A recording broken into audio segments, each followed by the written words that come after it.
అమ్మాయి అబ్బాయి భద్రాచలం వెళ్లారు. వారిలో అమ్మాయి తిరిగి వచ్చింది. అబ్బాయి ఏమయ్యాడనేది సస్పెన్స్ గా మారింది.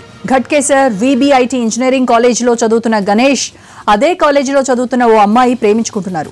3 రోజుల క్రితం ఇద్దరు ఎవరికీ చెప్పకుండా భద్రాచలం వెళ్లారు. అయితే అమ్మాయి మాత్రమే తిరిగి వచ్చింది. గణేష్ ఫోన్ కూడా పనిచేయడం లేదు.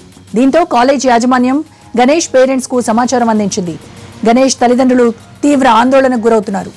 గణేష్ స్వస్థలం యాదాద్రి జిల్లా పులిగళ్ల.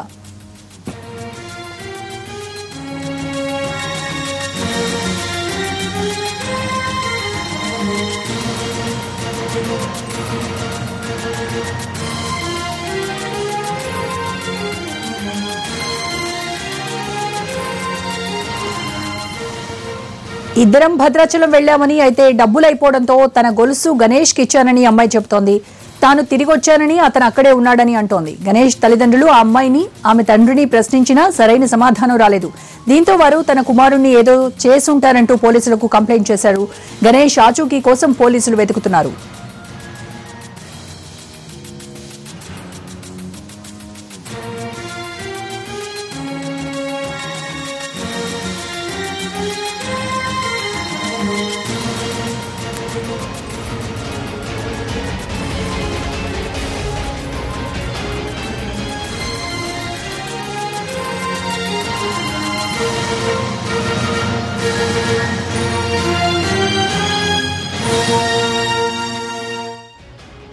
అమ్మాయి అబ్బాయి భద్రాచలం వెళ్లారు. వారిలో అమ్మాయి తిరిగి వచ్చింది. అబ్బాయి ఏమయ్యాడనేది సస్పెన్స్ గా మారింది. ఘట్కేసర్ విబిఐటి ఇంజనీరింగ్ కాలేజీలో చదువుతున్న గణేష్ అదే కాలేజీలో చదువుతున్న ఓ అమ్మాయి ప్రేమించుకుంటున్నారు. 3 రోజుల క్రితం ఇద్దరు ఎవరికీ చెప్పకుండా భద్రాచలం వెళ్లారు. అయితే అమ్మాయి మాత్రమే తిరిగి వచ్చింది. గణేష్ ఫోన్ కూడా పనిచేయడం లేదు. దీంతో కాలేజీ యాజమాన్యం గణేష్ తల్లిదండ్రులకు సమాచారం అందించింది. గణేష్ తల్లిదండ్రులు తీవ్ర ఆందోళనకు గురవుతున్నారు. గణేష్ స్వస్థలం యాదాద్రి జిల్లా పులిగళ్ల.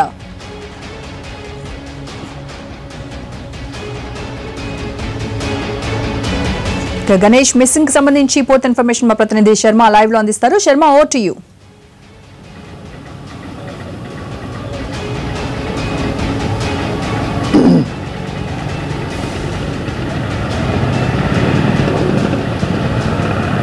గణేష్ ఆమె ప్రేమించిన అమ్మాయి ఇద్దరు కూడా విబిఐటి కాలేజీలో బీటెక్ చదువుతున్నారు. వాళ్ళిద్దరూ ప్రేమించుకున్నారు, పెళ్లి చేసుకోవాలని కూడా అనుకున్నారు. కానీ ఇంట్లో పెద్దలు ఒప్పుకోకపోవడంతో భద్రాచలం వెళ్ళి పెళ్లి చేసుకోవాలి, లేదంటే ఆత్మహత్య చేసుకోవాలని 3 రోజుల క్రితం వాళ్ళు వెళ్ళారు. కానీ అక్కడ వాళ్ళు డబ్బులు అయిపోయాయి. ఆ తర్వాత అమ్మాయి మరి ఎందుకు మనసు మార్చుకుందో తెలియదు, కానీ తిరిగి అక్కడ సమీపంలో ఉన్నటువంటి వాళ్ళ బంధువుల ఇంటికి వెళ్ళింది. అక్కడ తన తల్లిదండ్రులను పిలిపించుకొని మళ్ళీ తిరిగి హైదరాబాద్కు వచ్చింది. కానీ గణేష్ మాత్రం 4 రోజులు అవుతుంది, ఇంతవరకు హైదరాబాద్కు రాలేదు. అతని ఫోన్ స్విచ్ ఆఫ్ వస్తోంది. తల్లిదండ్రులు తీవ్రమైనటువంటి ఆందోళన వ్యక్తం చేస్తున్నారు. అయితే అమ్మాయి చెప్తున్న వర్షన్లో అతని మొబైల్ను ఇక్కడే, ఆండ్రాయిడ్ ఫోన్ ఇక్కడే అమ్మేసి ఆ డబ్బులు తీసుకొని వెళ్ళామని చెప్తున్నారు. మరి అతడు ఇప్పుడు మాత్రం ఒక వ్యక్తికి మెసేజ్లు పంపుతున్నట్టు తెలుస్తోంది. అది కూడా మొబైల్ కాకుండా ఫేస్బుక్ ద్వారా మెసేజ్లు పంపుతున్నట్టు తెలుస్తోంది.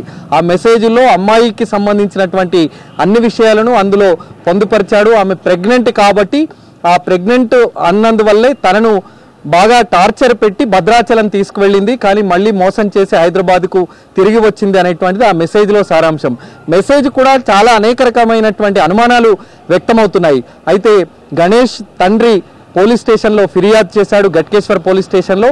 ప్రస్తుతం గణేష్ తల్లిదండ్రులు, అలాగే ఘట్కేశ్వర్ పోలీసులు, అలాగే ఆ గణేష్ ప్రేమించినటువంటి యువతి, ఆమె తండ్రి, వీళ్ళందరూ కూడా ప్రస్తుతం భద్రాచలంలో అన్ని ప్రాంతాల్లో గాలిస్తున్నారు.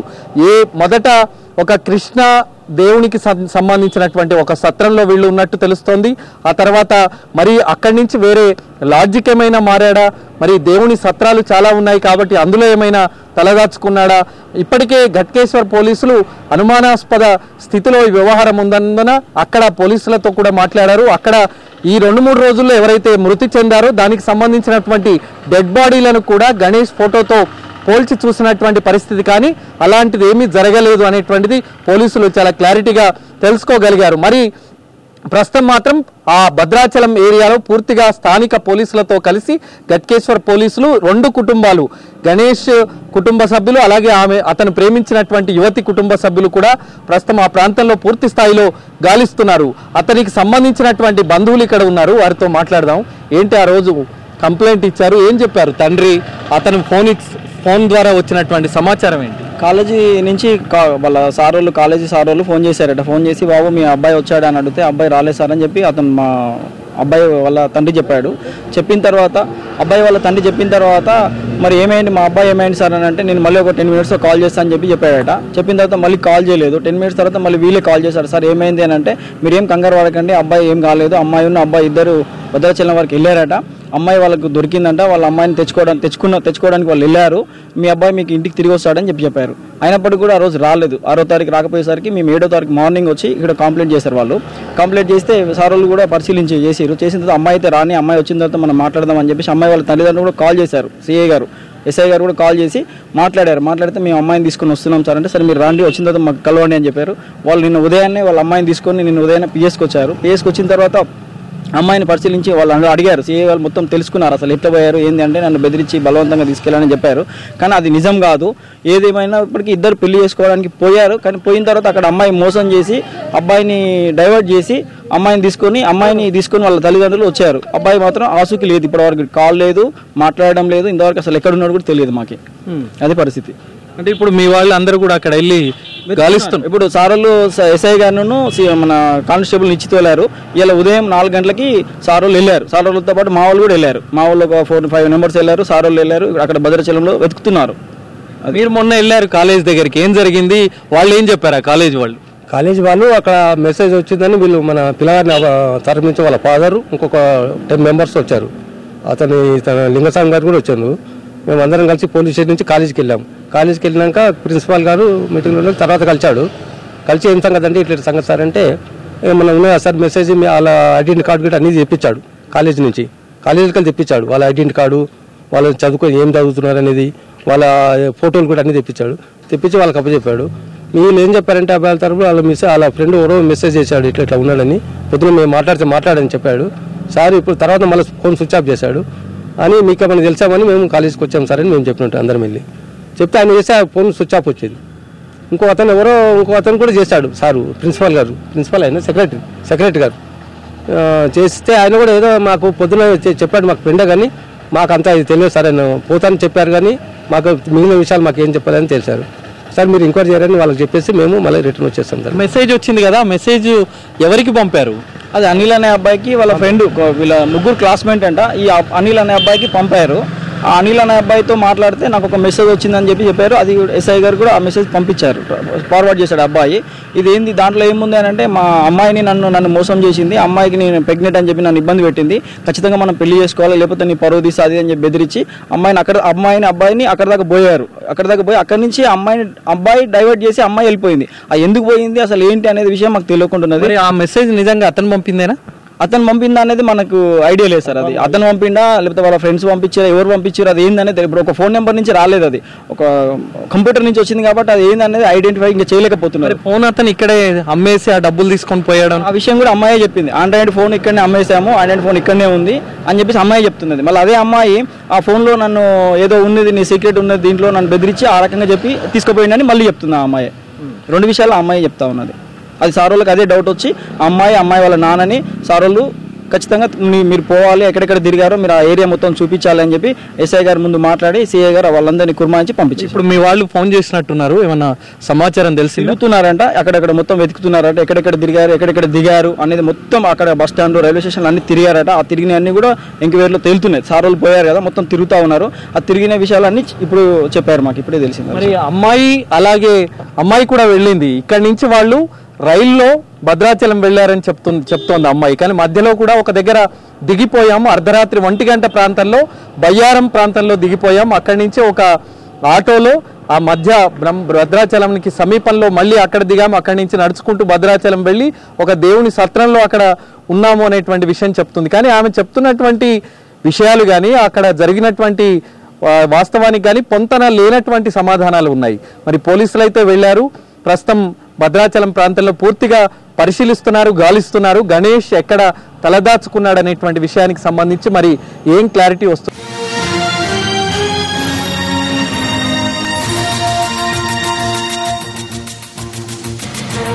రేణిగుంట రైల్వే స్టేషన్లో గ్యాస్ లీక్ కలకలం రేపింది. దీంతో పూరి ఎక్స్ప్రెస్ కాసేపు నిలిచిపోయింది. కొందరు ప్రయాణికులు తీసుకువెళ్తున్న సిలిండర్ నుంచి ఒక్కసారిగా గ్యాస్ లీక్ అయింది.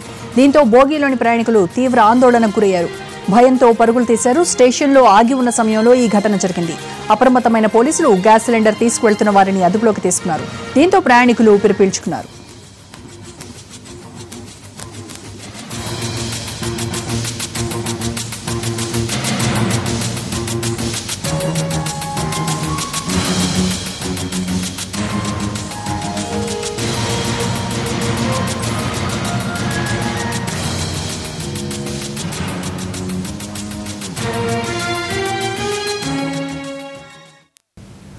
సుప్రీం నెట్ సాఫ్ట్ అనే ఐటీ కంపెనీకి సంబంధించిన 50 మంది ఉద్యోగులకు మంత్రి లోకేష్ ఆఫర్ లెటర్లు అందించారు.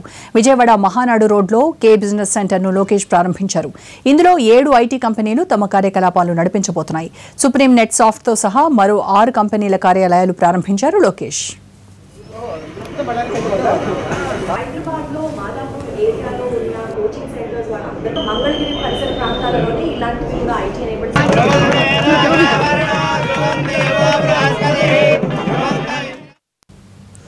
అర్థం లేని ఆరోపణలతో పుస్తకాలు వేస్తే ఎవరూ నమ్మరన్నారు మంత్రి లోకేష్.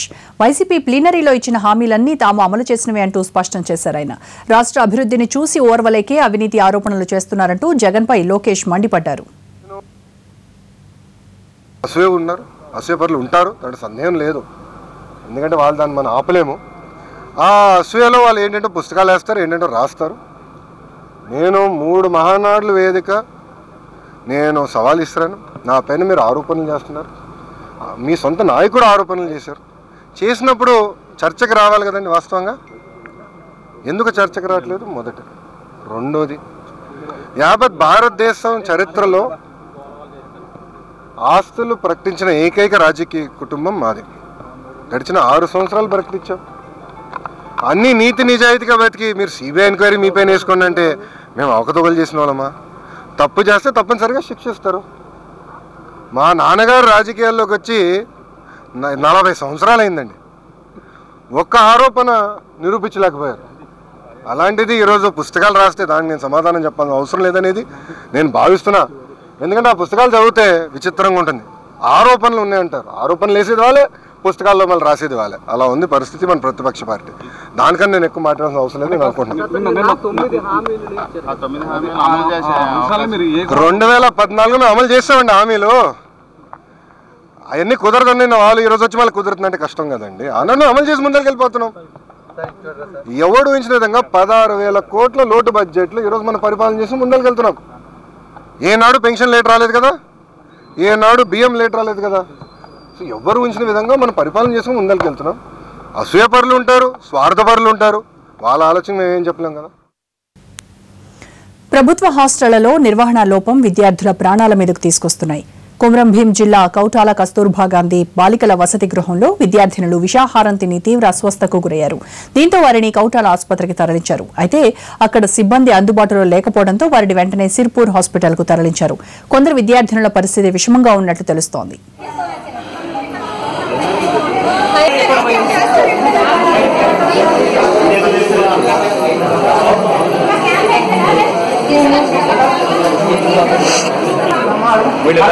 ప్రస్తుతానికి అయితే స్టేబుల్ గానే ఉన్నది. గ్లూకోజ్ యాంటీబయాటిక్ ఇస్తున్నాం.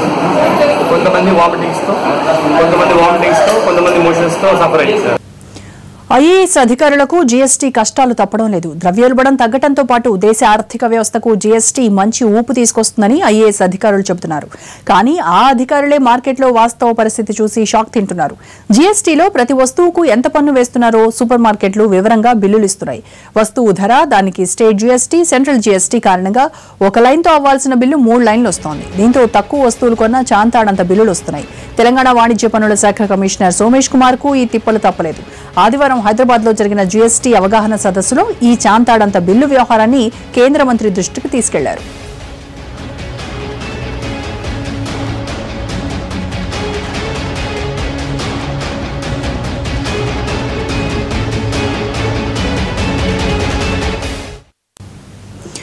తిరుపతి ఎస్వి జూ పార్కులో జిరాఫీ మృతి చెందింది. కలకత్తా జూ నుంచి 2010లో ఈ జూకు తీసుకొచ్చి దానికి సబూస్ అనే పేరు పెట్టారు. జూకు వచ్చినప్పటి నుంచి ఒంటరిగానే ఉంది. తోడు లేకపోవడం, సరైన సంరక్షణ లేకపోవడంతో మృతి చెందిందని సందర్శకులు చెబుతుంటే అనారోగ్యంతో చనిపోయిందంటున్నారు జూ అధికారులు.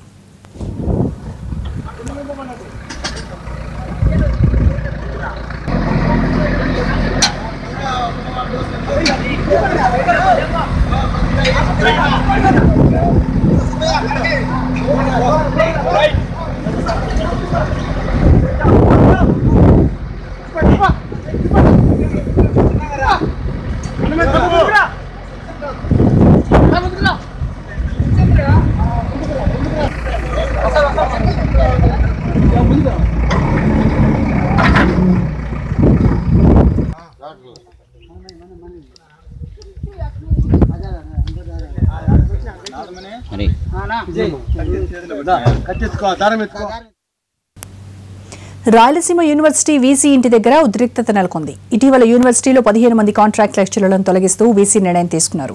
దీంతో విద్యార్థులు ఆందోళన బాటపట్టారు. కొత్త నియామకాల్లో అక్రమాలు జరిగాయని విద్యార్థులు ఆరోపిస్తున్నారు. విద్యార్థుల ఆందోళనకు భయపడి వైస్ ఛాన్సలర్ తన ఇంట్లో పాలకవర్గ సమావేశం ఏర్పాటు చేశారు. విషయం తెలుసుకున్న విద్యార్థులు వీసీ ఇంటి దగ్గర ఆందోళనకు దిగారు. నిరసన ప్రదర్శన చేస్తున్న 8 మంది విద్యార్థులను పోలీసులు అరెస్ట్ చేశారు.